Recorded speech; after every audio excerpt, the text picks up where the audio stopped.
Permaneça em pé mais um pouco.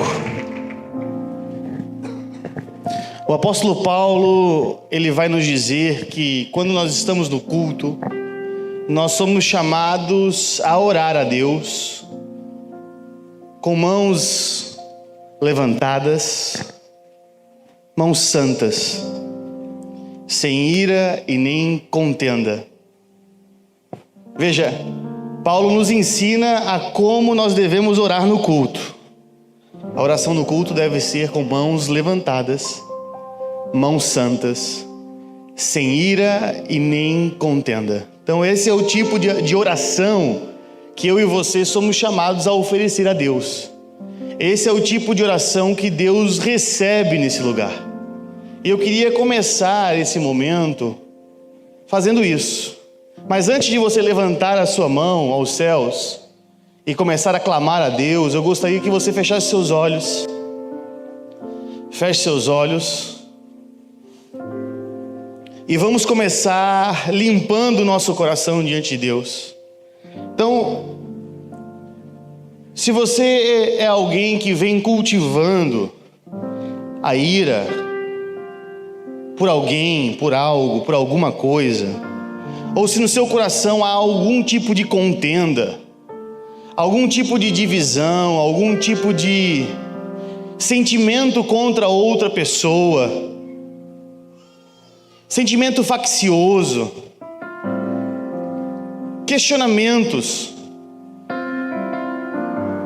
esse é o momento de você entregar isso a Deus, porque somente assim você vai ter uma oração vitoriosa. E oração vitoriosa é aquela oração que Deus ouve e responde.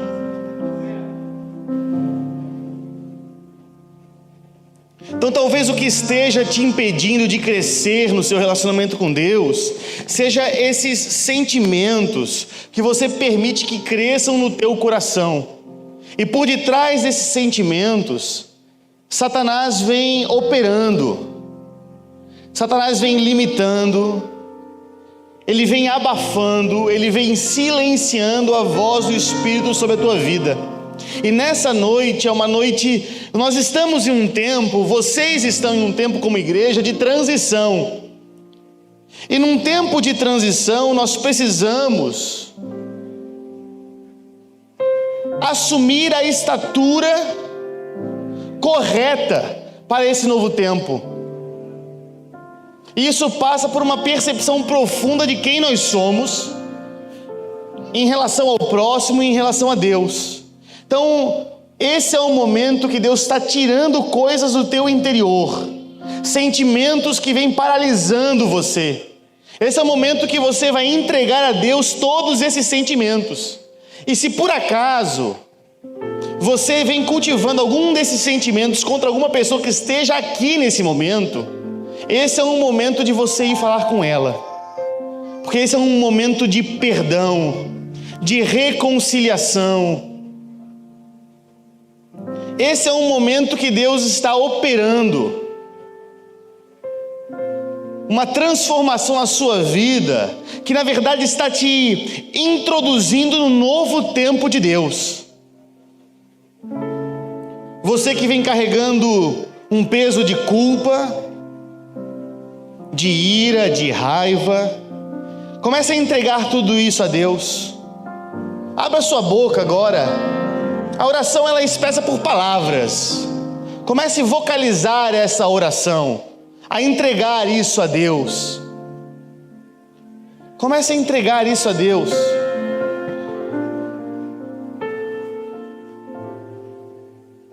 Isso.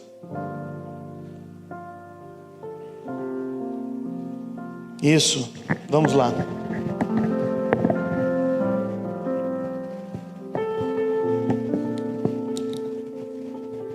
Entregue esses sentimentos que você vem cultivando no seu coração, que você vem permitindo que se aloje no teu coração e que tem paralisado a tua vida.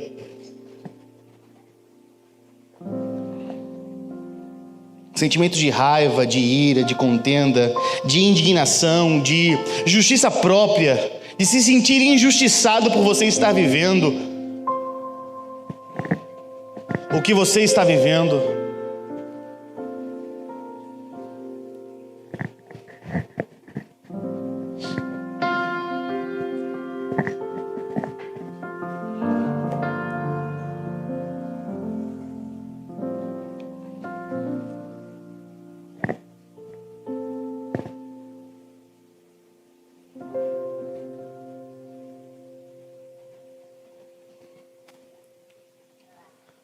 Amém? Fizeram isso? Então quem fez isso agora levante as suas mãos aos céus. Sem música, levante suas mãos aos céus, continue com os olhos fechados. E comece a invocar a doce presença do Espírito.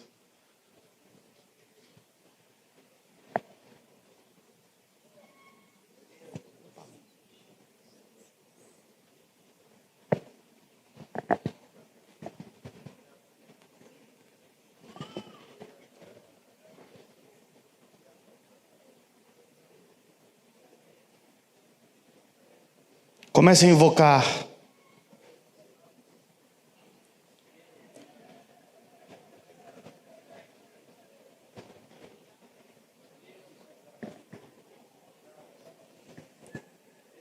Venha o Espírito de Deus encher este lugar. Venha encher este lugar, Espírito de Deus. Encher as nossas vidas. Encher as nossas vidas.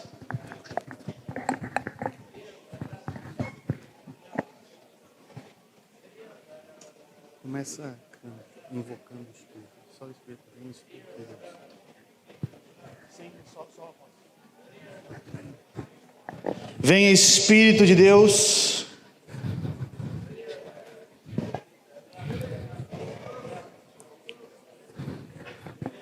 Espírito venha mais uma vez. Espírito Santo vem. Mais uma vez venha Espírito. Espírito vem neste lugar. Venha como no princípio encher-nos mais uma vez. Nos entregamos a Ti. Como no princípio, venha mais uma vez. Abrimos nosso coração. Abalar os céus e a terra. Venha Espírito mais uma vez.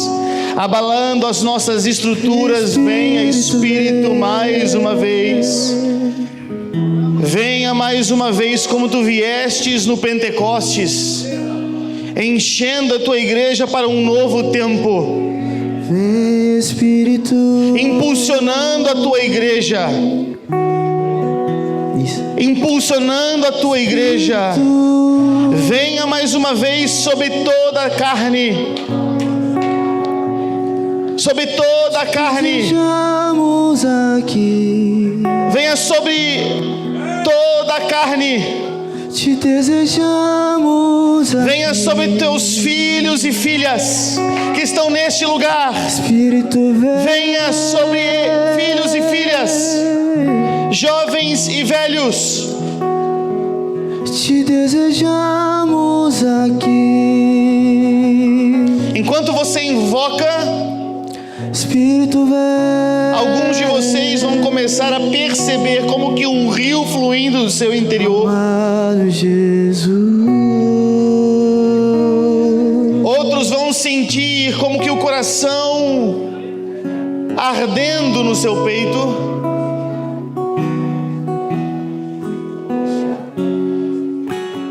Outros vão sentir como que sua mão estiver formigando. Permita que o Espírito aumente a operação no seu meio, no seu interior. Ele está trazendo renovo sobre muitos. Ele está trazendo cura. Eu amo meu coração.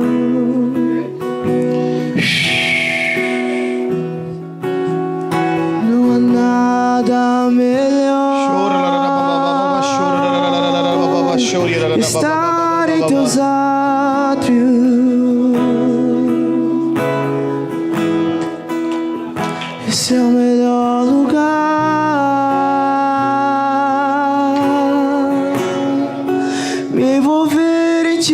Senhor. Sejam cheios do Espírito, cheios, sejam tocados pelo Espírito.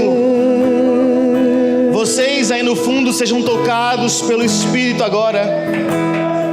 Vocês que estão servindo, sejam tocados, sejam cheios, sejam renovados nesse momento. Envolver esse lugar. Obrigado pela tua presença entre nós, Senhor. Nós damos liberdade para o Senhor aqui, liberdade para o Senhor continuar operando, Enche esse lugar. liberdade para o Senhor continuar curando, libertando, salvando, enchendo, transformando. Esse lugar. Obrigado, Senhor. Com Obrigado, Senhor. misericórdia e graça, fluindo sobre nós. Eu sou livre.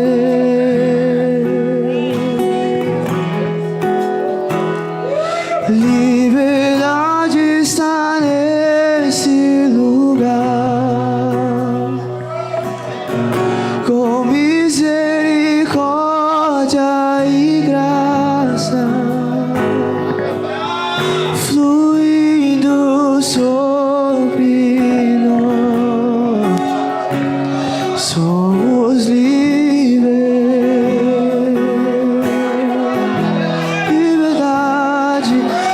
Liberdade está nesse lugar. Com misericórdia e graça, fluindo sobre nós. Somos livres, somos livres. Liberdade está nesse lugar. Com misericórdia e graça, fluindo sobre nós. Somos livres.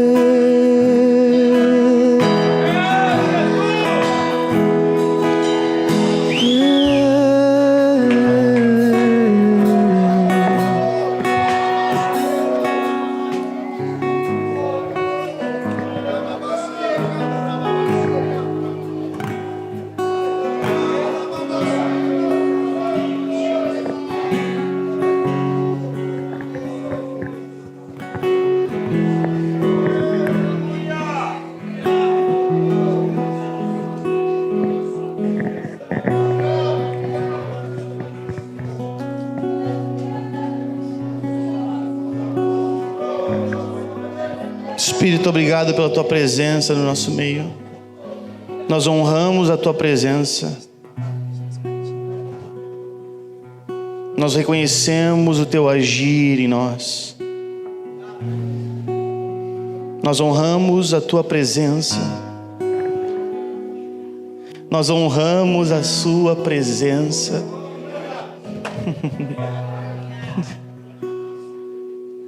Nós honramos. Nós reconhecemos. Nós nos entregamos. Nós nos entregamos ao teu agir. Nós nos entregamos ao teu agir, que é infinitamente maior do que nós podemos pensar,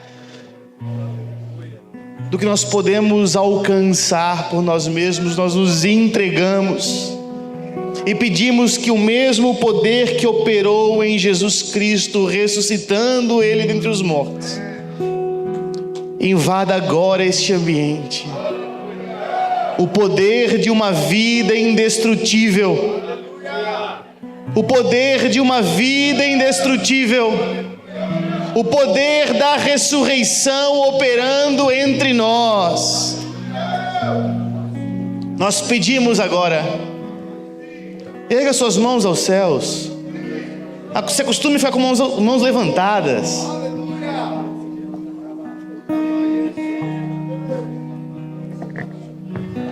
E peça ao Espírito que Ele te toque agora. Peça um toque. Peça a Ele te levar a um lugar mais profundo nele.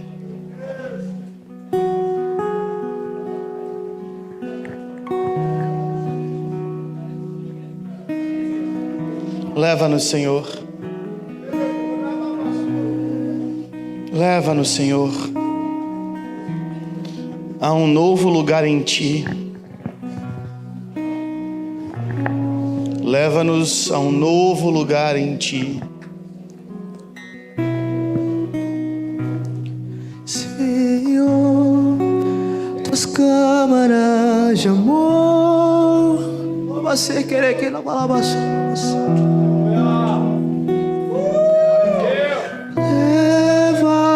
leva-me, Senhor, a tuas câmaras de amor, onde eu me apaixono por Ti. Leva-me, Senhor, dentro do Teu coração, onde encontro lugar em Ti. Leva-me, Senhor, a Tuas câmaras de amor. Apaixono mais por Ti. Leva-me, Senhor, dentro do Teu coração. Eu encontro um lugar em Ti.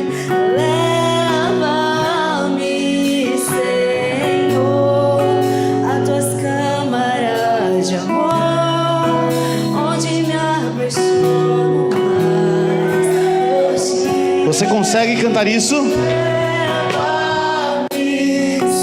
Senhor, dentro do Teu coração. Eu encontro meu lugar em Ti. Vamos!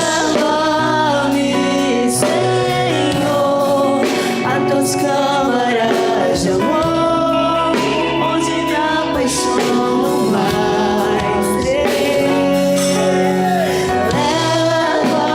Leva-me, Senhor, dentro do Teu coração. Eu encontro um lugar em Ti. Leva-me, Senhor, a Tuas câmaras de amor, onde eu me apaixono mais por Ti. Aleluia!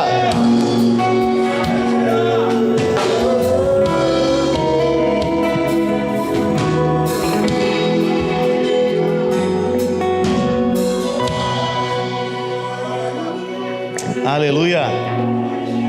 Pode se assentar.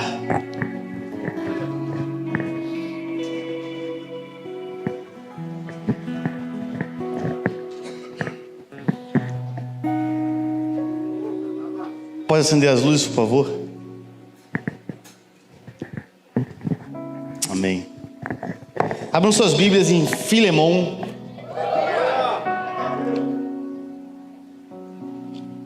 Carta de Paulo a Filemon. É sempre uma honra estar aqui em Andradina. E é muito especial nós estarmos aqui nesses dias de celebração de 7 anos dessa casa que nós amamos e honramos e reconhecemos tudo que Deus tem feito no meio de vocês. É muito bom olhar para trás e ver como tudo começou, como o Senhor tem conduzido a todos vocês a uma profundidade nele, a um amadurecimento. É bom perceber que a cada ano que passa vocês estão progredindo no Senhor. E eu gostaria de compartilhar uma palavra muito especial para mim, porque foi a palavra que Deus estava ministrando ao meu coração quando eu e o pastor Marcos começamos a conversar e ele começou a compartilhar comigo a respeito da igreja que já estava nascendo. E o nome Koinonia, a ideia do nome Koinonia, não sei quantos de vocês sabem, mas veio desse livro. E aí, conversando com o pastor Marcos, e depois de um período de oração, ele compreendeu essa vocação, porque o nome de vocês não tem a ver somente com a placa da igreja, mas tem a ver com a vocação que Deus confiou a vocês. E essa vocação, ela não termina porque agora vocês vão assumir um novo nome. Essa vocação é o DNA espiritual de vocês. É aquilo que fica impresso no coração de vocês. Então, eu gostaria de compartilhar essa palavra. Eu gostaria que você tivesse seu coração aberto a ela. Nós vamos ler a carta de Paulo a Filemon. Quantos encontraram? Amém? Filemon, capítulo 1, versículo 1, diz o seguinte: Eu, Paulo, prisioneiro de Cristo Jesus, escrevo esta carta, junto com o nosso irmão Timóteo, a Filemon, nosso amado colaborador, a irmã Áfia e a Arquipo, nosso companheiro na luta, e a igreja que se reúne em sua casa. Que Deus, nosso Pai, e o Senhor Jesus Cristo lhes deem graça e paz. Sempre dou graças a meu Deus por vocês em minhas orações, pois ouço com frequência a sua fé no Senhor Jesus e de seu amor por todo o povo santo. Versículo 6. Oro para que você ponha em prática a koinonia que vem da fé, a comunhão que vem da fé, à medida que você entender e experimentar todas as coisas boas que temos em Cristo. Seu amor, meu irmão, tem me dado muita alegria e conforto, pois a sua bondade tem revigorado o coração de todo o povo santo. Por isso que, ainda que eu pudesse exigir em Cristo que você faça o que é certo, eu prefiro pedir com base no amor. Eu, Paulo, já velho e agora prisioneiro de Cristo Jesus, suplico que demonstre bondade a meu filho Onésimo. Tornei-me pai dele na fé quando estava aqui na prisão. Onésimo não lhe foi de muita utilidade no passado, mas agora é muito útil para nós dois. Eu o envio de volta a você, e com ele vai o meu próprio coração. Gostaria de mantê-lo aqui comigo enquanto estou preso por anunciar as boas novas. Assim, ele me ajudaria em seu lugar. Mas nada quis fazer sem o seu consentimento. Meu desejo era que você ajudasse de boa vontade e não por obrigação. Ao que parece, você perdeu Onésimo por algum tempo para ganhá-lo de volta para sempre. Ele já não é mais um escravo para você, é mais que um escravo, é um irmão amado, especialmente para mim. Agora ele será muito mais importante para você como pessoa e irmão no Senhor. Portanto, se me considera seu companheiro na fé, receba-o como receberia a mim. Se ele lhe prejudicou de alguma forma, ou se lhe deve algo, cobre de mim. Eu, Paulo, de próprio punho escrevo, eu pagarei. E não mencionarei que você me deve a sua própria vida. Sim, meu irmão, faça essa gentileza no Senhor e reanime o meu coração em Cristo. Escrevo esta carta, certo que você fará o que lhe peço e até mais.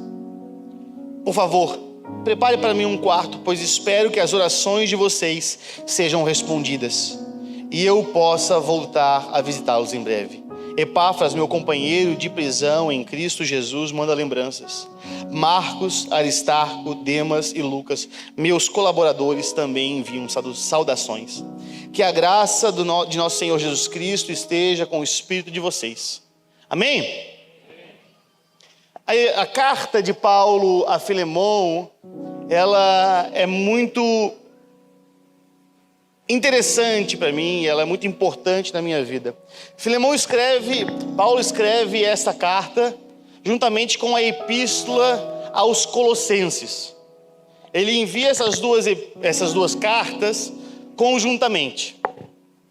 Paulo estava preso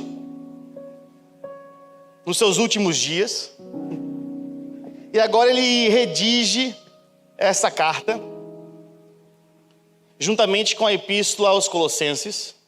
E é muito importante nós termos essa perspectiva, porque embora nessa carta nós não vemos nenhuma doutrina de Paulo sendo explicada, né? Ela é a menor carta de Paulo escrita por ele, e nós não vemos nenhuma articulação sobre a justificação pela fé, sobre a graça, sobre o novo nascimento. Nós não vemos nenhuma explicação sobre a obra de Deus em Cristo Jesus. Ela é muito importante porque nela nós podemos ver a transformação radical que a obra de Jesus ela realiza na vida de todo crente.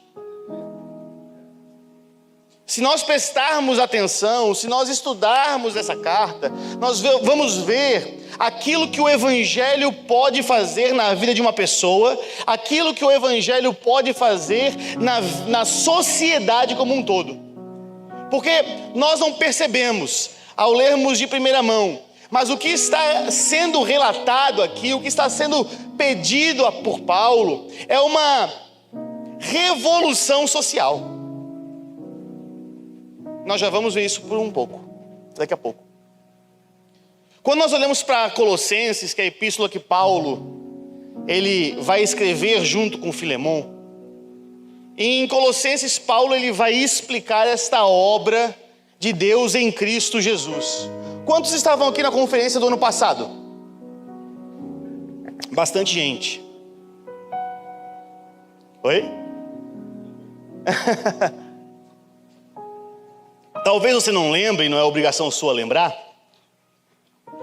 mas domingo do ano passado na conferência, eu ministrei sobre Colossenses e falei a respeito da obra de Deus em Cristo Jesus na cruz.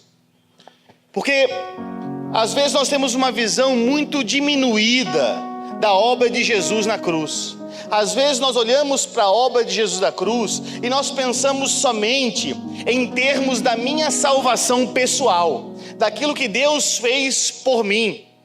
E ontem, como o pastor Antônio Cirilo falou, e deixou bem claro isso na sua ministração desde o louvor, Deus fez de Jesus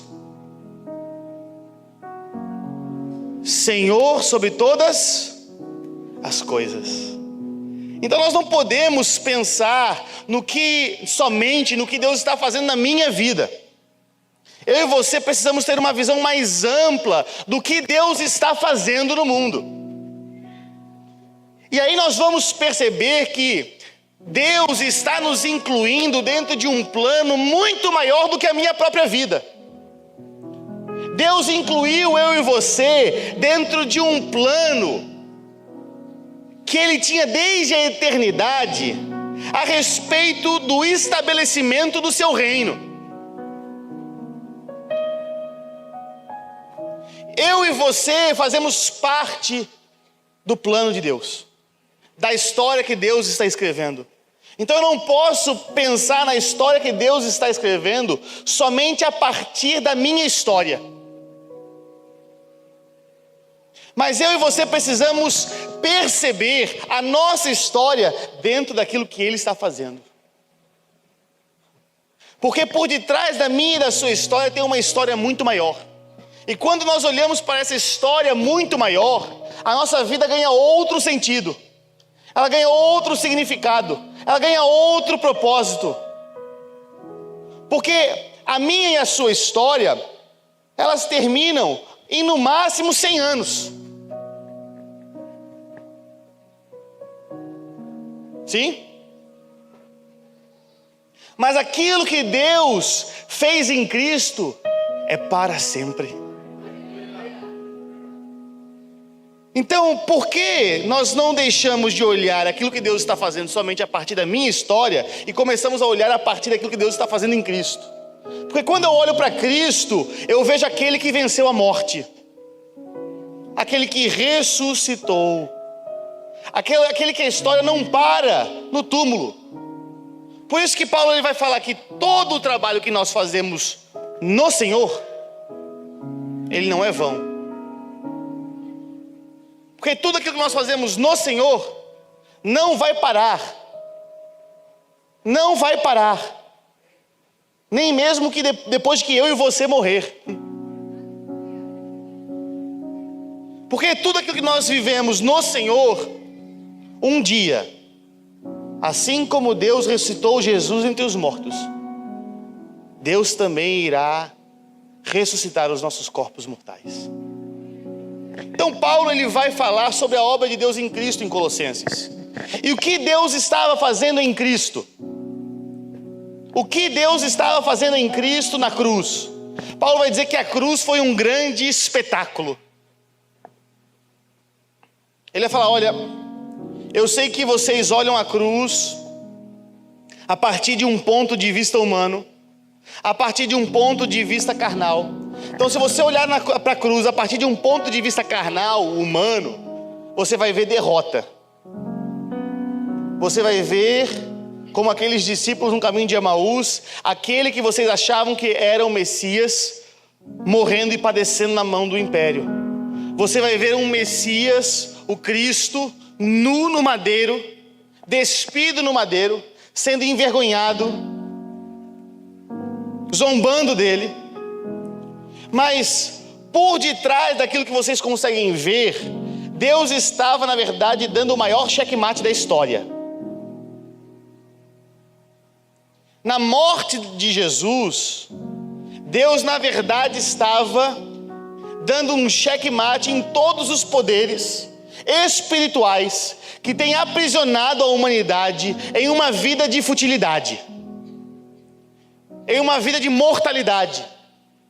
Na verdade, na cruz, Deus estava, segundo Paulo, expondo todo o principado, toda a potestade, todo dominador à vergonha pública. Ele estava triunfando sobre os deuses das nações.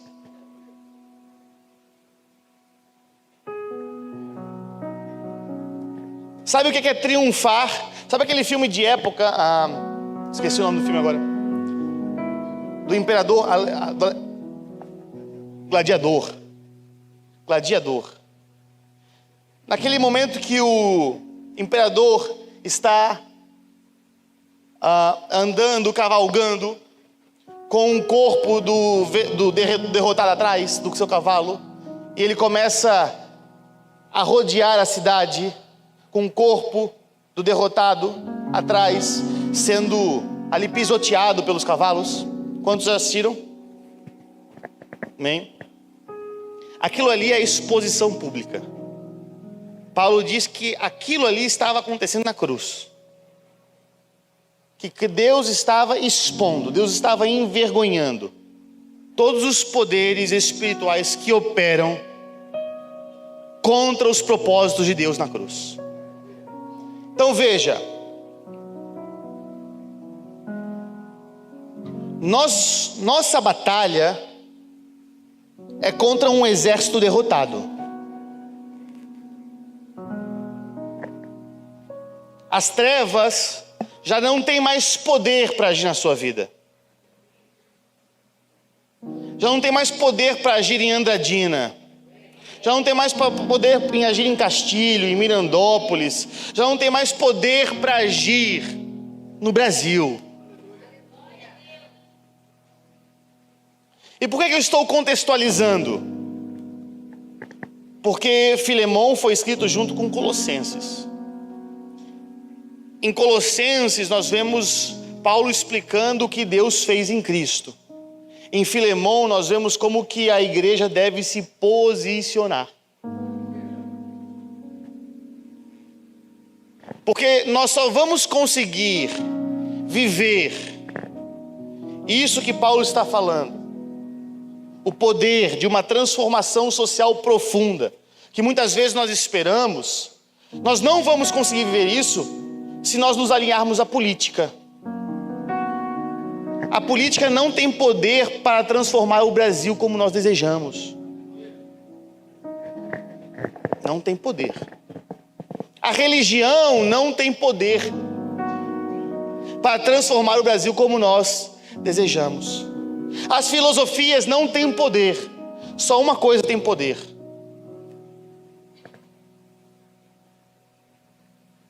a cruz de Cristo. O que Deus fez em Cristo Jesus. Então as transformações que nós aguardamos, elas não vêm como o mundo nos apresenta. A fonte da transformação que nós ansiamos, ela vem por meio do que Deus está fazendo em Cristo Jesus. Então eu tenho que constantemente olhar para Cristo. Eu tenho que constantemente olhar para o que Deus está fazendo em Cristo Jesus e ter essa compreensão clara do que Ele está fazendo, para que então eu possa viver à luz do que Deus está fazendo em Cristo Jesus. Então em Filemão nós não vemos Paulo explicando o Evangelho, mas nós vemos a vida daqueles que vivem o Evangelho. Irmão, não tem nada mais impactante, transformador, poderoso do que homens e mulheres que vivem o Evangelho. É o Evangelho que tem poder para salvar o mundo. É o Evangelho que tem poder para transformar o mundo. Somente o Evangelho. Então nós precisamos voltar os nossos olhos para esta realidade.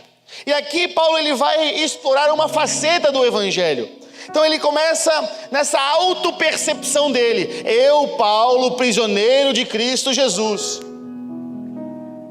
Então Paulo escreve como aquele que está submetido a um Senhor. A compreensão de que a sua vida está completamente atrelada a Jesus Cristo, que ele pertence a Jesus Cristo. E a partir disso é que ele vai transmitir o seu coração. Sabe, eu oro, e aqui eu estou falando com os líderes, eu oro por uma geração de líderes que tenha o seu coração cativo a Jesus. A maior bênção que Deus pode dar a vocês, agora estou falando da igreja, são líderes que se enxergam como prisioneiros de Jesus. E eu conheço a liderança de vocês. Eu conheço a liderança do pastor Marcos, da pastora Joyce, e eu posso glorificar a Deus porque vocês têm pastores, líderes nessa casa que são cativos a Jesus. Amém? Então a maior bênção de Deus para a sua igreja é uma liderança que se entende, que se compreende como prisioneira de Jesus. Ele vai destinar essa carta a Filemão. Filemão era um comerciante muito importante que vivia em Colosso. Ele era um homem muito rico. E como todo homem muito rico na sua época, ele possuía muitos escravos. Veja, a escravidão no mundo antigo era muito diferente da escravidão que nós vivenciamos historicamente aqui no Brasil, aqui nas Américas. Era um outro tipo de escravidão, não era uma escravidão de raça. Era uma escravidão, pode ser por conta de guerras, pode ser por conta de dívidas. Então era um outro tipo de escravidão, o que não justifica de igual forma, ok? Mas era o contexto que eles estavam vivendo. E o escravo, no mundo antigo, era semelhante a coisas. O escravo não tinha pessoalidade. O escravo era como o carro que você tem na sua casa. Assim como muitos de nós não nos imaginamos a viver sem carros, eles também não se imaginavam viver sem escravos. Era a forma como a sociedade vivia. Então, Filemão era um senhor muito rico e poderoso da cidade de Colosso. E esse homem, ele se converteu, muito possivelmente através de uma pregação do apóstolo Paulo. Paulo vai dizer: olha, você deve a sua vida a mim, né? E esse homem tinha uma igreja em sua casa. E agora Paulo ele vai contextualizar um grande problema. Um dos seus escravos, Onésimo, fugiu. Onésimo roubou ele. Onésimo prejudicou Filemão e foge. Qual é o problema? O problema é que no mundo antigo, um escravo fugitivo era um sinal de vergonha para o seu senhor. Era uma desonra para o seu senhor. Era um dos níveis mais altos de desonra que um escravo poderia cometer com o seu senhor. E a consequência disso é que esse escravo estava passível de ser punido fisicamente e até morto em alguns casos. Então essa era a lei da época. Se você tem um escravo e esse escravo foge, ou ele vai apanhar, ou você vai marcar a cara dele, ou você vai matá-lo. Nós temos diversos documentos antigos que retratam escravos fugitivos e as consequências a esses homens. Só que o que acontece? Esse escravo foge. Ele foge e ele encontra o apóstolo Paulo na cadeia. De alguma forma ele encontrou Paulo. E agora Paulo ganhou esse homem para Jesus. Segundo Paulo, eu me tornei pai dele na fé enquanto eu estava na prisão. E aí Paulo tem um dilema agora. Paulo se encontra diante de um dilema. Eu amo muito Onésimo. Onésimo é um filho para mim. Eu gostaria muito que Onésimo ficasse comigo. Mas eu não vou ter uma consciência limpa. Não é certo, não é justo. Porque eu conheço Filemão. E eu sei que ele roubou o Filemão. Eu sei que ele furtou o Filemão. Eu sei que ele desonrou o Filemão.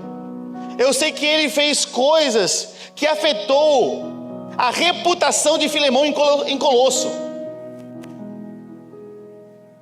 Paulo agora como um pai, ele vai enviar Onésimo de volta. Olha o risco de Paulo. Olha o risco que Paulo estava assumindo. Porque o que poderia ter acontecido com o Onésimo? Ele poderia ter sido morto. Ele poderia ter sido espancado. Ele poderia ter sido marcado. Muitas coisas poderiam ter acontecido com Onésimo. Sim ou não? Sim? Paulo vai enviar Onésimo de volta para Filemão. Paulo assume o risco. E aqui algo muito importante que nós vemos é a respeito da paternidade de Paulo. E sabe, vocês aqui são uma casa de paternidade. Essa casa aqui tem paternidade. E uma das características de um pai é a capacidade de assumir a responsabilidade por aquilo que ele está falando com seus filhos. É por isso que o apóstolo Luiz Hermínio tem dito algo esses dias, tem nos ministrado lá em Itajaí, e que é muito verdade, e que na verdade é um paradigma que nós precisamos mudar na igreja, e que vocês também precisam mudar aqui. É que quem vem à igreja buscando somente cuidado, se frustra com paternidade. Quem vem à igreja buscando somente cuidado, se frustra com paternidade. Porque a verdadeira paternidade não somente cuida, mas ela desenvolve. O pai não é aquele que super protege a criança simplesmente. O pai é aquele que é responsável por fornecer um ambiente que vai desenvolver a criança. Ainda que tenha que expor o filho e a filha a circunstâncias que o filho e a filha não gostam, não entendem, não conhecem. Se você é pai, você sabe, por exemplo, a dor que nós sentimos no coração ao colocarmos nossos filhos no colégio. Eu estou vivenciando isso agora. E deixar a criança no colégio, que dor no coração. E às vezes a criança chora, às vezes a criança quer voltar para casa, mas você sabe que o colégio é um lugar importante que faz parte do seu desenvolvimento. É um ambiente onde ela vai crescer, onde ela vai aprender a se relacionar, onde ela vai ser ensinada, educada. Então, nós precisamos mudar o paradigma de como nós enxergamos a igreja. E isso passa, inclusive, pela forma como nós enxergamos a liderança que Deus colocou sobre as nossas vidas. Porque os líderes que Deus colocou sobre as nossas vidas são como pais. E veja, eu sei que é difícil às vezes nós compreendermos isso, porque alguns de nós podemos vir de contextos onde o tema paternidade foi utilizado para subjugar, para controlar, para manipular. Só que não é sobre isso que nós estamos falando. Tudo aquilo que Deus faz, nós precisamos compreender que existe uma falsificação feita por Satanás. Existem verdadeiros pais, como existem falsos. Então nós precisamos mudar o paradigma com que nós enxergamos a liderança e perceber que Deus estabeleceu líderes como pais.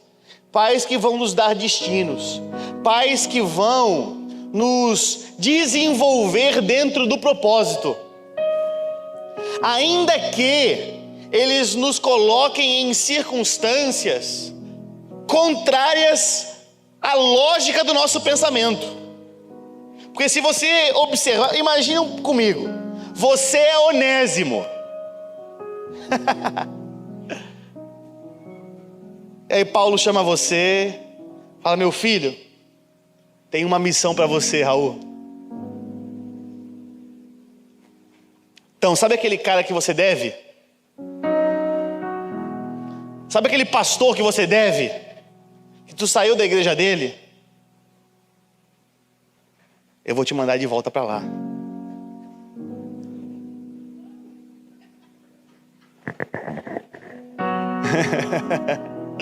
Eu vou te mandar para lá, para você servir Ele, para você caminhar com Ele. Tá amarrado. Eu te repreendo, Satanás. Não é assim que muitos de nós agiríamos? Já fugi de lá. Você não sabe o que eu passei. Paulo assume o risco, porque pais assumem o risco. Pais assumem o risco. Mas Paulo era tão consciente do evangelho que ele proclamava. Paulo estava tão certo que o evangelho que ele proclamava era o evangelho de Deus. Ele estava tão certo que a mensagem proclamada era a mensagem que era poderosa para transformar tão profundamente o ser humano, que ele não hesitou em enviar Onésimo de volta. Irmão, você talvez não está percebendo o que eu estou falando, mas o que Paulo está fazendo ali é que Paulo ele está encarnando a cruz de Cristo. Ele está unificando aqueles que estavam distantes.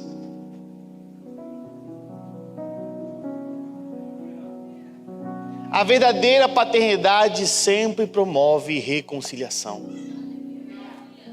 Paulo estava tão convicto que a mensagem por ele anunciada, o evangelho por ele anunciado, era tão verdadeiro, tão real, que é impossível, Filemão, conhecendo Filemon, conhecendo o seu coração, conhecendo a sua fé e o seu amor por todo o povo santo, é impossível ele não ter sido tocado, transformado. É impossível o evangelho não ter entrado nas camadas mais profundas da sua vida e transformado.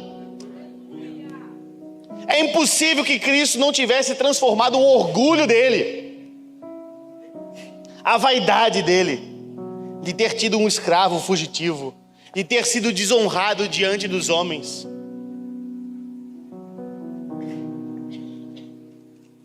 Ele envia Filemon falando: Filemon, olha, eu oro para que você ponha em prática a comunhão que vem da fé, a koinonia que vem da fé. Existe uma koinonia que vem da fé, que é uma consequência da fé, que eu e você somos chamados a viver, que eu e você somos chamados a praticar. Mas nós só vamos viver essa verdadeira koinonia, essa verdadeira comunhão, essa verdadeira fraternidade, parceria, se nós permitirmos que a fé opere no nosso interior, que a fé transforme o nosso coração. E o terreno, o ambiente no qual a fé pode operar, não é outro senão o ambiente do amor. Porque Paulo vai dizer que a verdadeira fé, ela opera pelo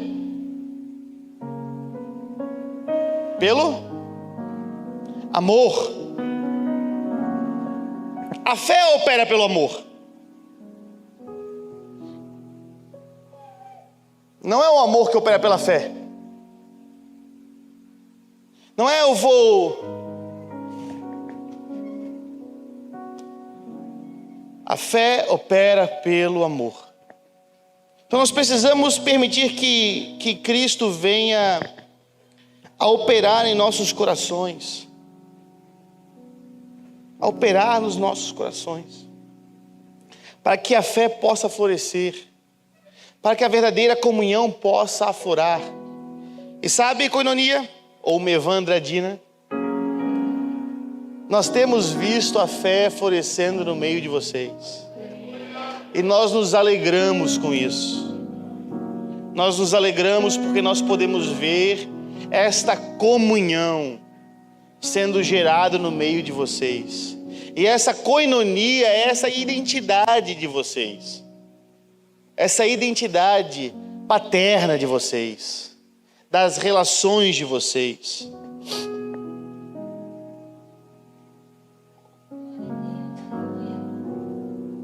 Então ele vai orar. Ele vai falar: olha, à medida que vocês entenderem e experimentarem as boas coisas em Cristo, vocês vão colocar em prática a comunhão que vem da fé. Vocês vão colocar em prática. E na prática, essa comunhão que vem da fé é esse recebimento do irmão que o ofendeu, do irmão que o roubou, do irmão que maculou a sua honra. Paulo está encarnando a cruz de Cristo aqui, e ele está desafiando tanto o Onésimo quanto Filemon a também permitirem que a cruz de Cristo transforme os seus corações. E talvez a gente não perceba isso, a gente não é impactado com a realidade cultural e social na qual ele está escrevendo, mas isso que ele está fazendo é inimaginável. É impensável você receber de volta um escravo fugitivo. É impensável. Porque há coisas que acontecem e há ações que nós praticamos que só é possível por causa do evangelho das nossas vidas. Para o homem natural é impensável. Paulo está tocando aqui num tecido social e cultural profundo. Ele está transformando o tecido social e cultural do antigo Império Romano. E isso é muito importante para mim e para você, porque nós estamos em um ano de eleições. E eu e você somos sempre tentados a pensar que as transformações sociais, culturais, elas vão vir por meio do político que nós escolhemos. Como se o político que nós escolhemos fosse a salvação para o nosso país. Isso é um engano. Óbvio, um bom político vai ser benéfico para todo o povo, não estamos entrando nesse mérito. O ponto aqui é que muitas vezes nós transferimos aquilo que somente o Evangelho pode fazer para ideologias políticas. Nós politizamos o Evangelho. E ao politizarmos a nossa fé, nós não estamos mais praticando a fé em Jesus Cristo. Isso que Paulo está pedindo, ou o que Paulo alcançou através dessa carta, foi a operação do reino de Deus. O reino de Deus que não vem com as aparências desse mundo. O reino de Deus que é contrário a todo o poder político, social e cultural que já está em operação hoje. O reino de Deus que subverte toda política e filosofia, quer seja de direita, quer seja de esquerda, quer seja de centro. Então, Paulo está aqui tocando no tecido social profundo, que tinha a ver com a honra, tinha a ver com a identidade, e a honra era um tema seríssimo para os romanos. O nome, o seu nome no mundo antigo era coisa séria. Eu sei que muitas vezes hoje nós não levamos isso em conta. Talvez os mais antigos ainda lembrem, né? Como era antigamente. Mas nós temos perdido essa compreensão do nome, da honra, do valor, né? Então a questão da honra era uma questão importante no antigo Império Romano.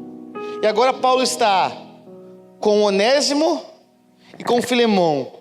E ele está enviando Onésimo para Filemão, sabendo do risco que ele pode correr.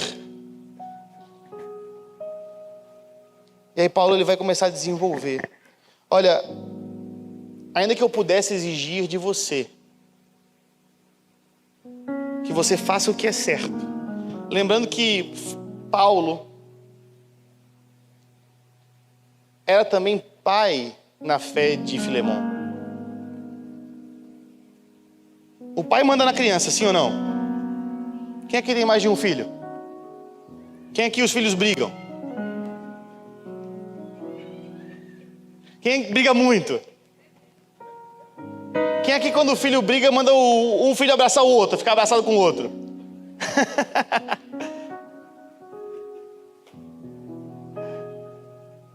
Então assim, ainda que um pai tenha a autoridade de exigir algo do filho, Paulo está aqui pedindo com base no amor. O que isso significa? Significa que ele queria ver aonde estava o coração de Filemão. Há coisas que acontecem na sua e na minha vida, há coisas que nós vivenciamos, há coisas que as nossas lideranças, os nossos pais nos proporcionam, que servem unicamente para revelar os nossos corações. E nós precisamos compreender que essa é uma metodologia de Deus.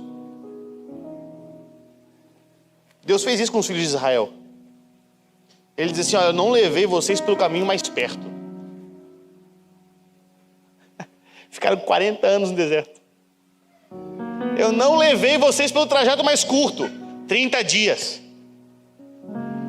Eu levei vocês pelo caminho mais longo. Por quê?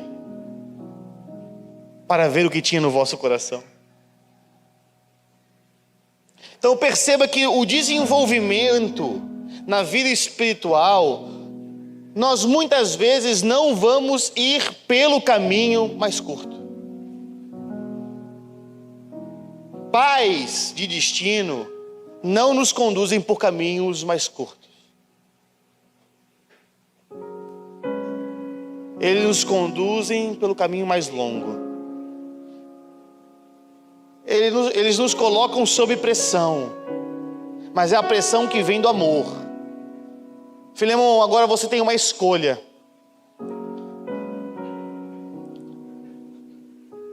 Eu posso te exigir, mas eu quero te dar liberdade. Eu prefiro pedir isso em amor. Demonstre bondade a meu filho. Tornei-me pai dele na fé enquanto estava na prisão. Onésimo não lhe foi muito útil no passado. É engraçado porque o nome Onésimo significa útil. Ou seja, escravo não tem nome, tá? O nome do escravo é dado pela sua utilidade. Era assim que era nomeado. Consegue botar aqui o versículo? Versículo 10. O nome do escravo era dado pela utilidade que ele tinha para o seu senhor, por aquilo que ele fazia para o seu senhor. Então veja, ele era um escravo muito bom. Filemão, capítulo 1, versículo 10. Pastor Mateus Lapa.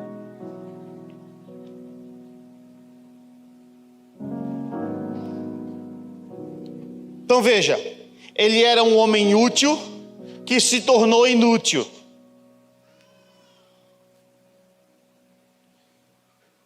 Agora imagine a dor.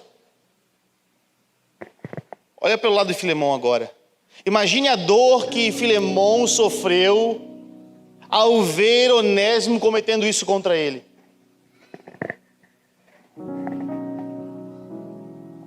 Imagine a vergonha.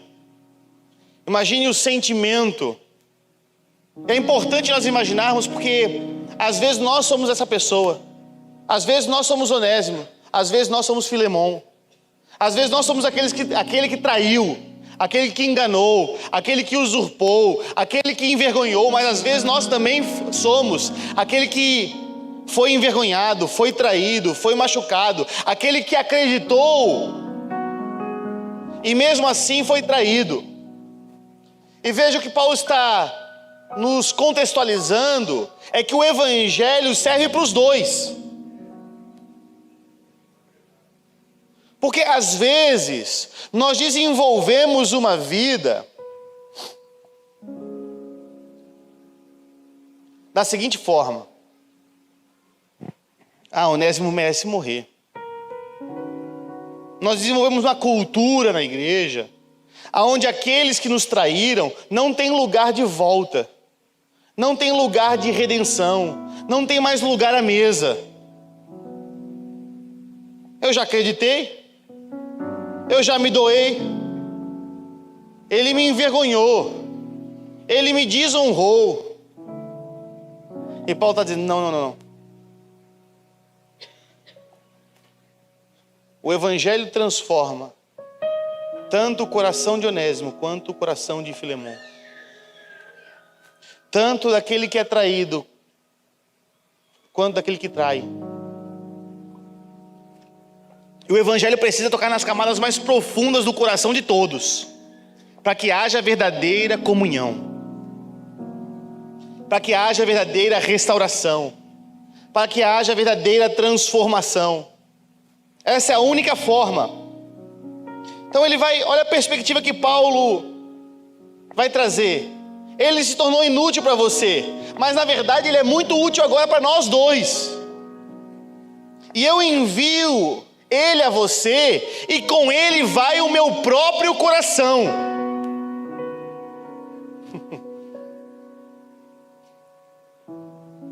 Na verdade, eu gostaria de tê-lo comigo, para que ele permanecesse aqui, anunciando as boas novas comigo. Assim ele me ajudaria no seu lugar. Mas eu nada quis fazer sem o seu consentimento, sem a sua permissão. Eu não quero que você me ajude de obrigação. Olha a perspectiva. Olha como Paulo vai ressignificar. Versículo 15. Paulo vai ressignificar a relação. Ao que parece, você perdeu Onésimo por algum tempo, para ganhá-lo de volta para sempre. Você perdeu por algum tempo. Você perdeu um escravo, mas agora ganhou um irmão. Ele volta para você, não mais como o escravo fugitivo, não mais como a vergonha da sua vida, a vergonha do teu ministério, a vergonha da tua casa. Não, ele volta como um irmão em Cristo. Ele já não é mais um escravo para você. Veja, Deus é especialista em transformar vergonha em glória. Deus é especialista em transformar vergonha em glória. Ele é mais que um escravo. Ele é um irmão amado especialmente para mim. E agora ele será muito mais importante para você, como pessoa e como irmão no Senhor.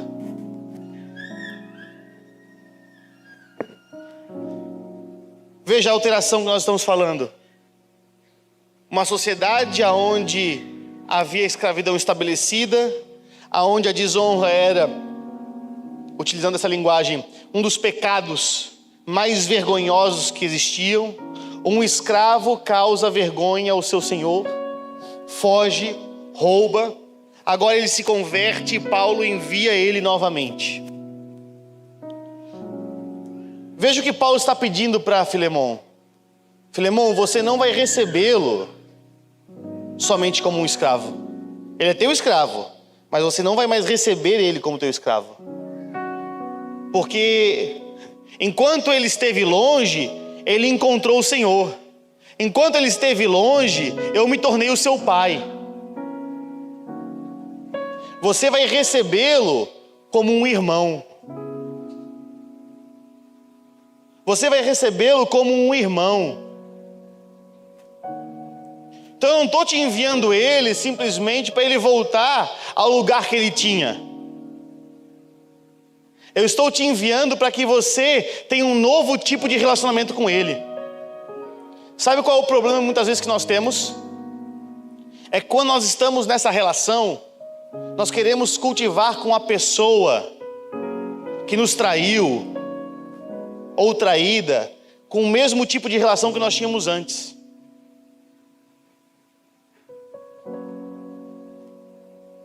Nós queremos nos relacionar como senhor e escravo, ou como escravo e senhor.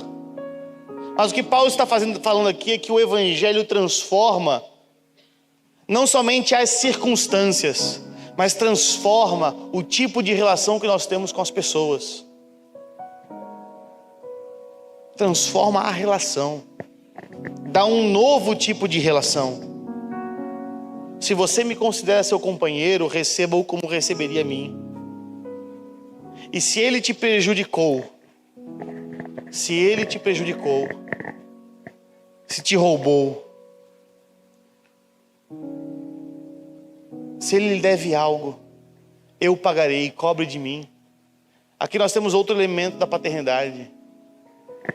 O verdadeiro pai assume as dívidas dos seus filhos.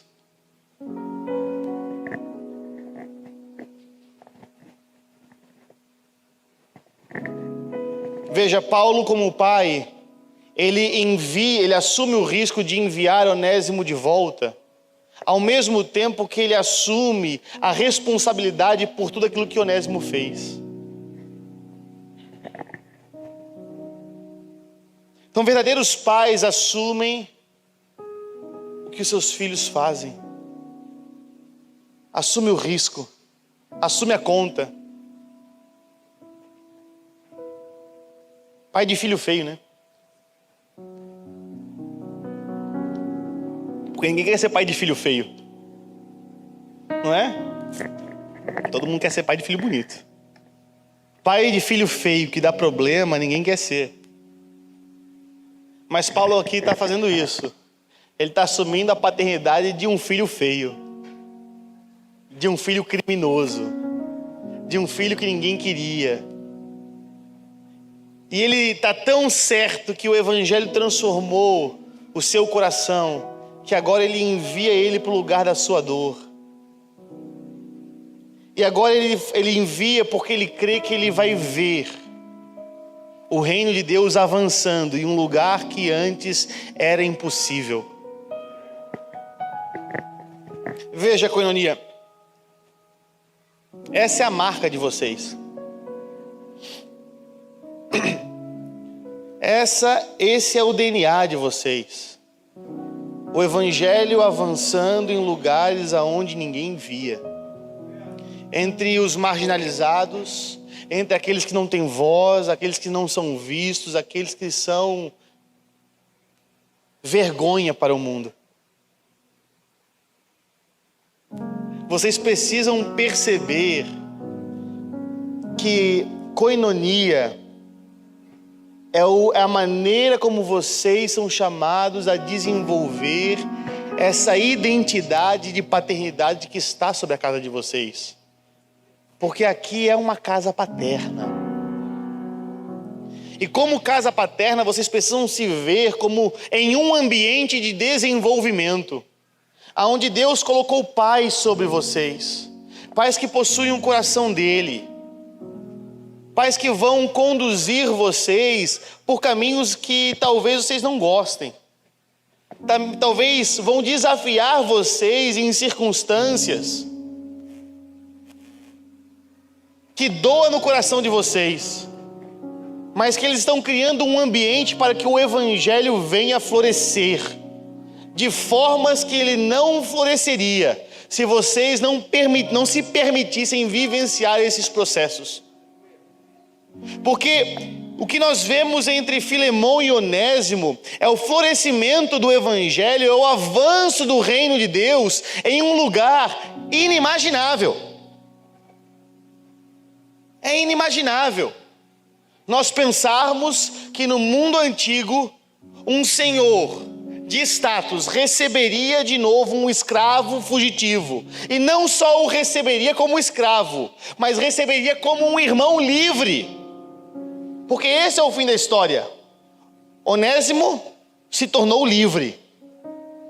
Filemão não somente recebeu, como também libertou para que ele continuasse a vocação que ele tinha, o chamado que ele tinha. Libertou ele para o destino que Deus tinha para ele. Então nós estamos falando de um ambiente de paternidade, onde o resultado é que você vai ser impulsionado para o lugar que Deus tem para a sua vida. Só que esse ambiente, esse resultado, só é possível se nós vermos homens e mulheres comprometidos a permitir que o Evangelho impacte tão profundamente os seus corações, que vá transformando até mesmo as convicções mais básicas que nós temos a respeito de nós mesmos, ou de como nós devemos nos comportar no mundo.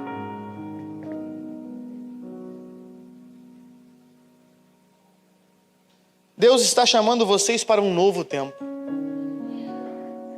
E isso é notório.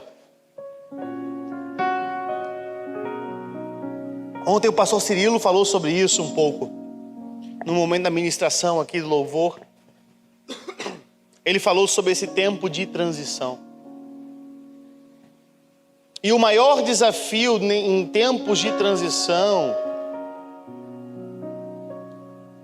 é nós nos percebermos à altura daquilo que Deus disse sobre nós.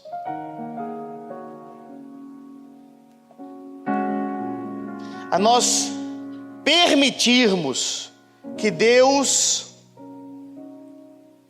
faça em nós o que Ele disse que iria fazer.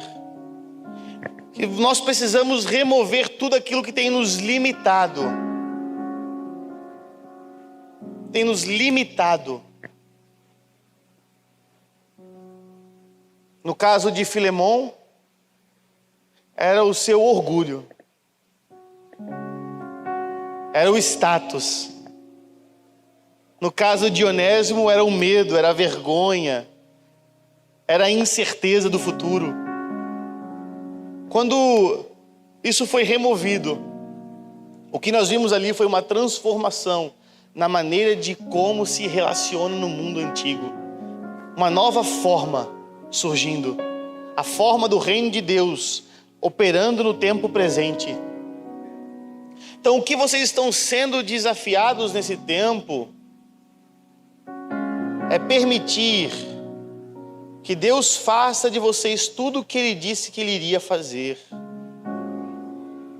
É permitir que as palavras dele sobre vocês transformem as convicções mais profundas que vocês têm a respeito de vocês mesmos. Aquilo que está removendo, aquilo que está limitando vocês, aquilo que está impedindo vocês. É como os espias na terra prometida. Somente 2 voltam com relatos positivos. Somente 2 voltam com relatos positivos. Os outros diziam, tem gigantes. Somente 2 voltam com relato, essa é a terra que o Senhor Deus nos deu. Então vocês possuem uma palavra sobre vocês. E vocês precisam se olhar, se enxergar a partir da palavra que Deus tem sobre a cabeça de vocês. Vocês precisam permitir que essa palavra, que é esse DNA, venha a ser aprofundado no coração de vocês. Porque uma vez que isso adentra o coração de vocês, o que vai ser produzido é a operação do reino de Deus de uma forma que vocês não viram.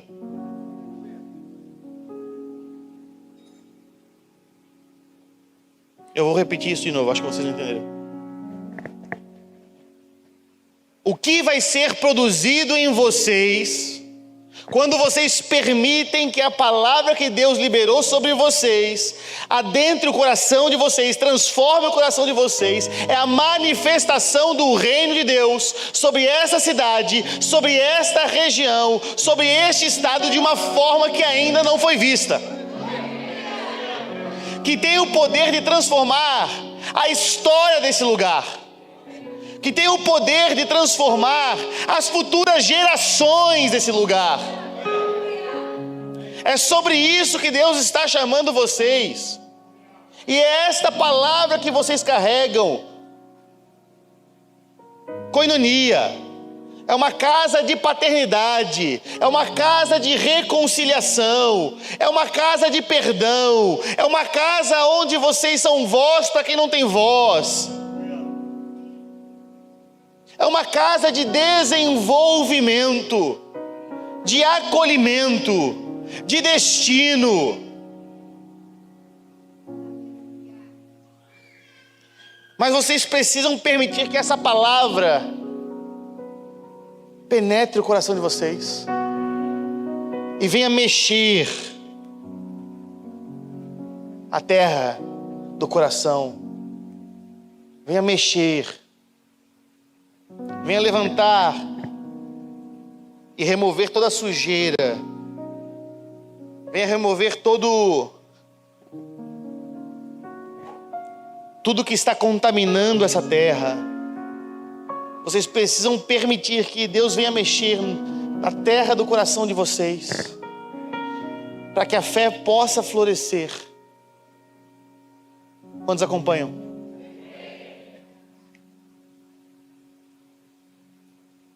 Em Filemão nós vemos o desenvolvimento da paternidade apostólica de Paulo. E essa paternidade que está alicerçada na compreensão do que Deus está fazendo. Quando eu falo o que Deus está fazendo, eu estou falando do Evangelho. Sempre entenda isso. O que Deus está fazendo é o Evangelho. O Evangelho é o que Deus está fazendo. E o que é o Evangelho? É o anúncio de que Deus em Cristo está assumindo todos os reinos desse mundo. E por conta disso Ele está reconciliando homens e mulheres, jovens e crianças, derramando o seu Espírito sobre toda a carne. E que em breve, tudo aquilo que para nós hoje é invisível, se descortinará dos céus para a terra, revelando que Jesus Cristo é o único Senhor. Então nós estamos dentro desse processo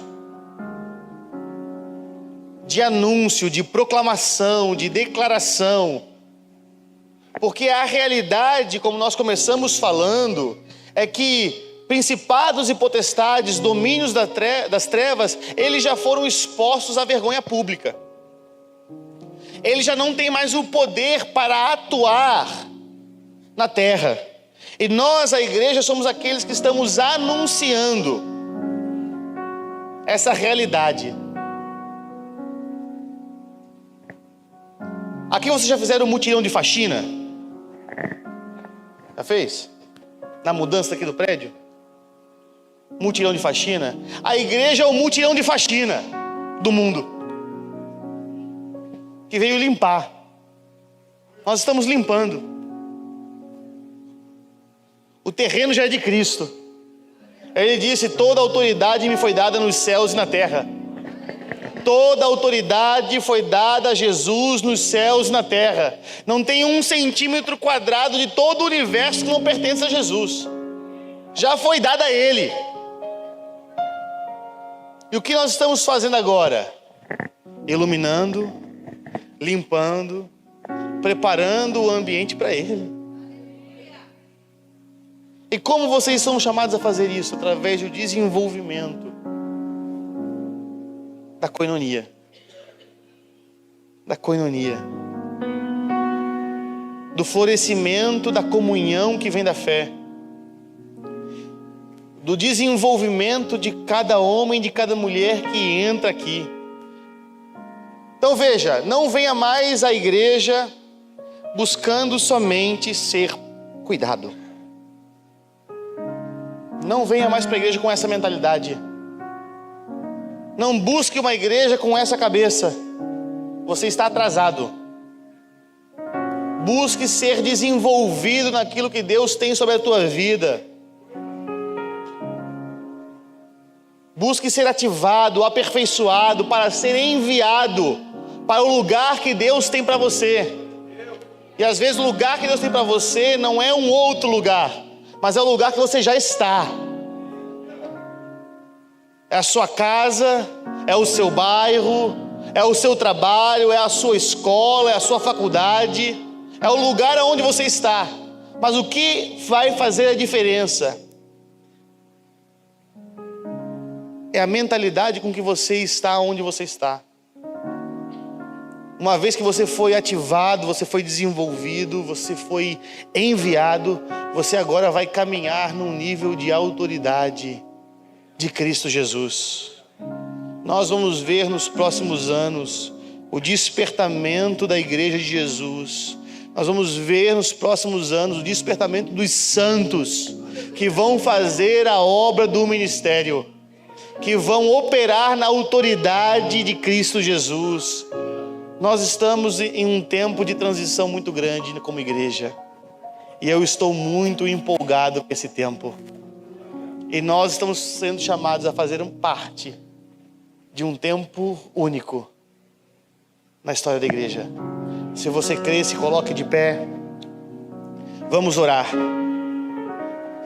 Você que recebeu essa palavra, venha até aqui na frente. Deixa eu orar por você.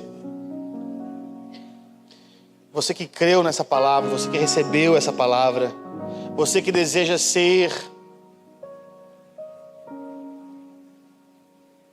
impulsionado, direcionado.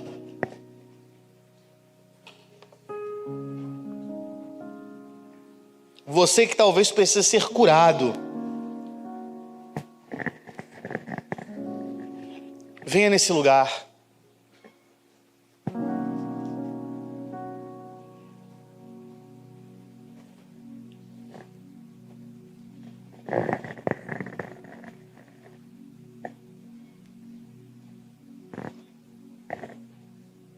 Feche seus olhos. Com mãos santas, levante aos céus.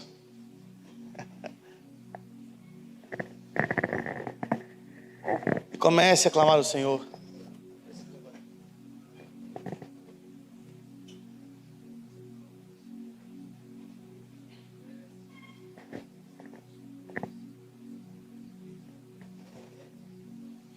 Pai, obrigado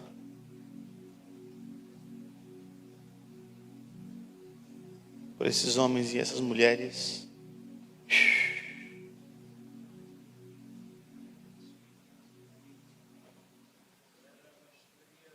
Obrigado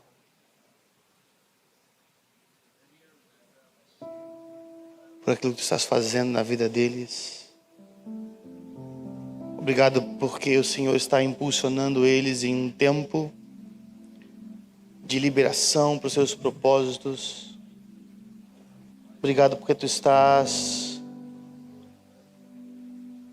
tocando o coração e transformando o coração. Você está curando o coração. Toque o Senhor em nome de Jesus. Eu oro por mais do teu Espírito. Mais do teu Espírito sobre esses homens e essas mulheres. Aumenta a operação do teu Espírito sobre eles.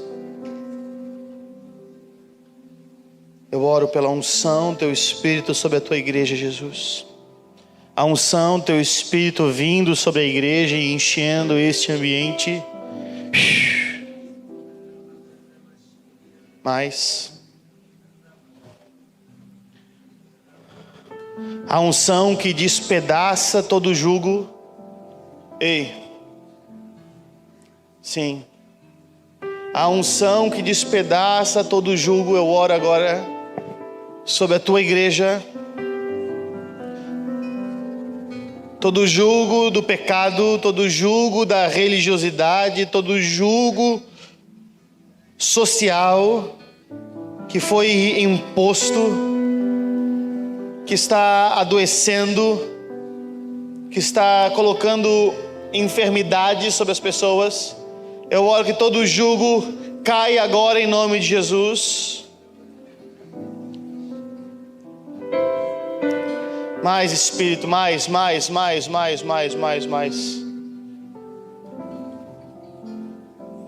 Toque os meus irmãos que estão aqui na frente. Com mais.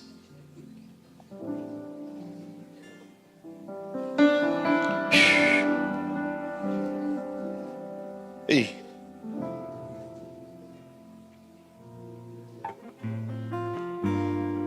Toca aqueles que estão nas cadeiras.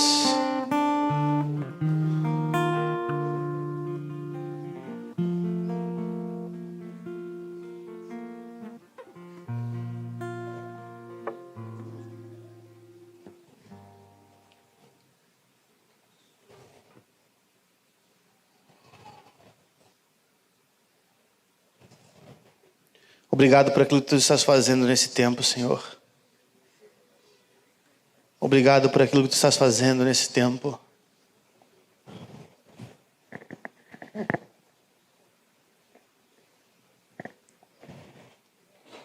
Obrigado porque esse é o tempo que o Senhor escolheu para colocar essa igreja dentro de um novo tempo. E obrigado porque nesse novo tempo o Senhor está dando a visão correta que eles têm a respeito deles mesmos. Obrigado, Senhor, porque esse será um tempo de avanço sobre eles. Obrigado porque esse será um tempo, Senhor, onde a Tua graça será derramada de uma forma sobrenatural. Onde o Senhor está despertando os corações de homens e mulheres que vão andar em um nível de fé que eles ainda não conhecem.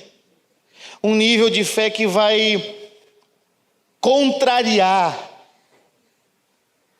a sabedoria deste mundo, os poderosos desse mundo. Obrigado porque esse é um tempo que o Senhor está levantando a sua igreja para subverter os poderes desse mundo. Porque para demonstrar que a sabedoria de Deus é loucura aos olhos dos homens. E que o poder de Deus se manifesta nos lugares de maior vulnerabilidade e fraqueza. Obrigado por essa igreja, Senhor. Obrigado por esses homens e mulheres que estão abraçando a fraqueza do Teu Evangelho e a loucura do Teu Evangelho.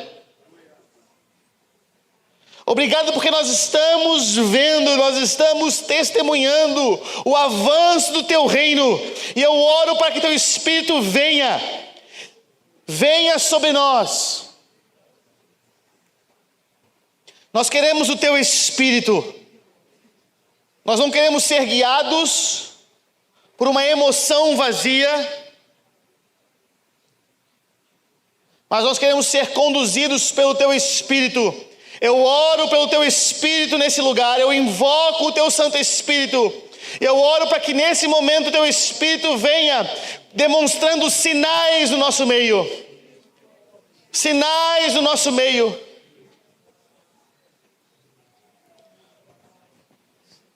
Sinais como testemunho daquilo que tu estás fazendo.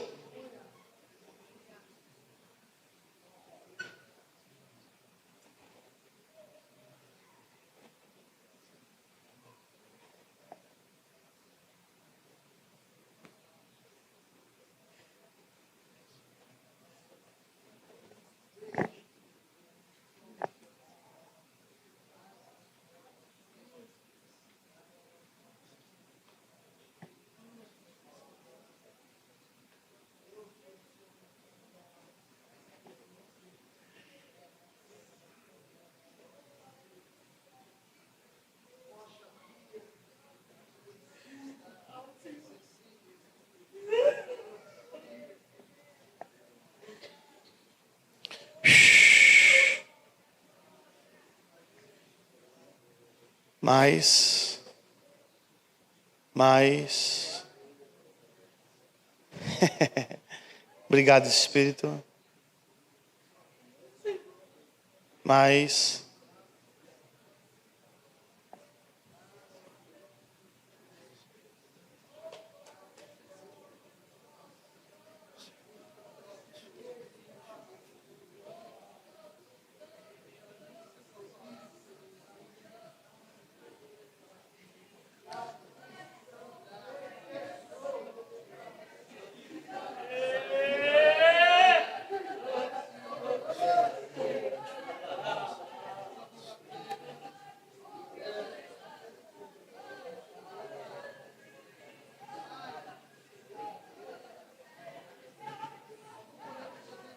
Mais, Espírito, mais.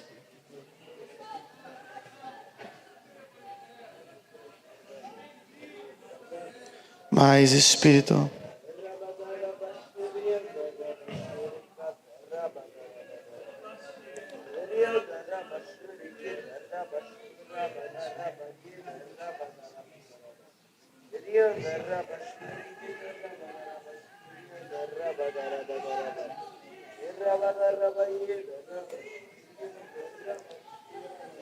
Isso, permita que o Espírito se mova no nosso meio.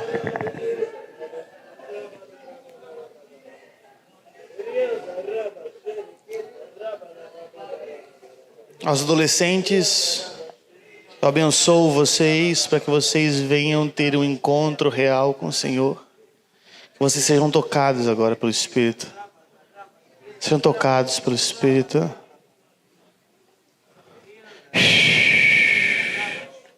Mas, Espírito, eu oro por um toque sobre os adolescentes. Mais, Espírito, obrigado pelo teu mover sobre a tua igreja.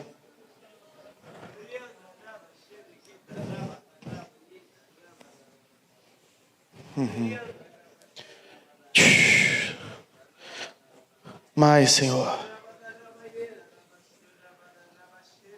Se você está doente aqui, levanta sua mão bem alto. Sua mão bem alta se você tem alguma doença agora. Alguém?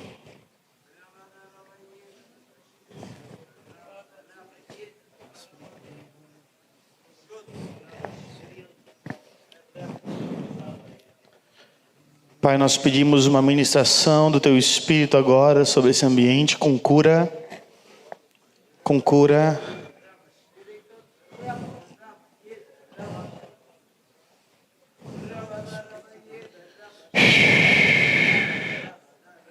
Nós oramos por uma ministração de cura agora nesse ambiente.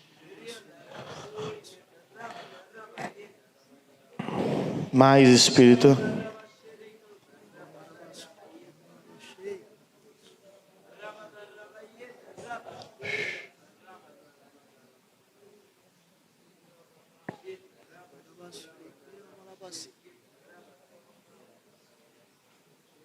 Obrigado pela cura, Senhor. Obrigado pela cura.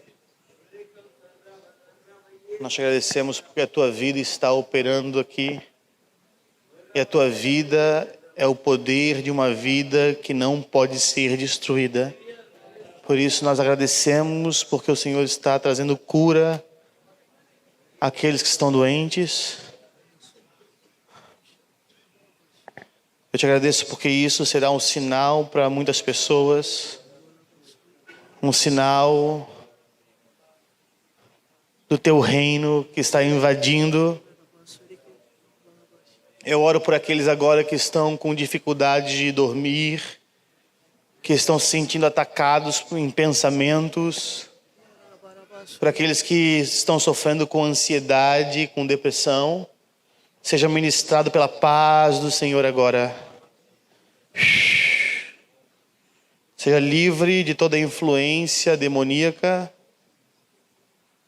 que tenha atormentado a sua mente com pensamentos de morte, com pensamentos sobre abandono, com crises. Seja tocado e seja livre.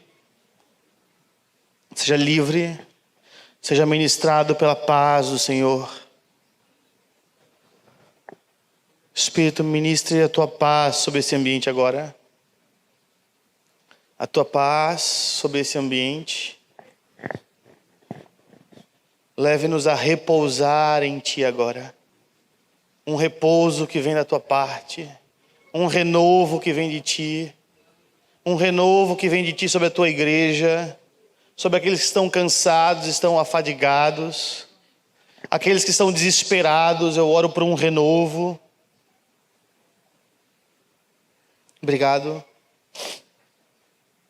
Obrigado.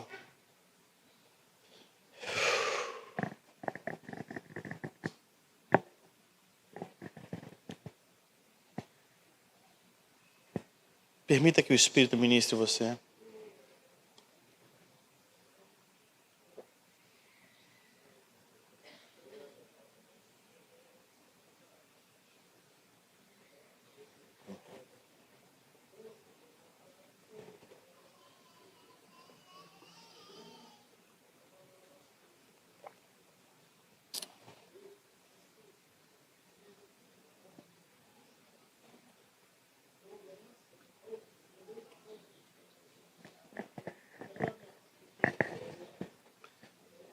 Seja livre de toda tristeza. Sim, seja livre dessa tristeza profunda que tem assolado a sua alma.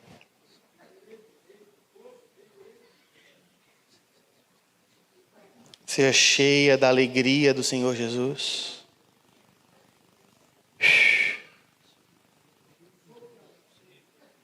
Seja cheia de uma alegria que vem do teu espírito. Uma alegria que há anos você não sentia. Uma alegria que devolve a razão de viver.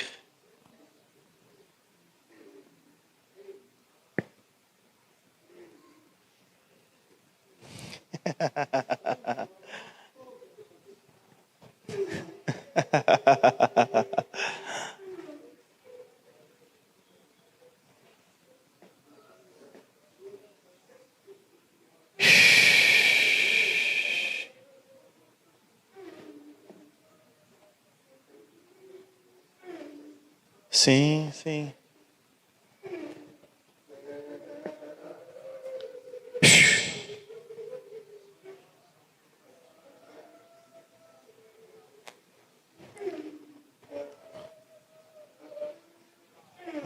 Obrigado, Espírito.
Obrigado, Espírito, porque Tu estás operando no nosso meio. Nós reconhecemos a Tua presença. Nós reconhecemos a Tua presença. No nome de Jesus Cristo, nós reconhecemos a Tua presença.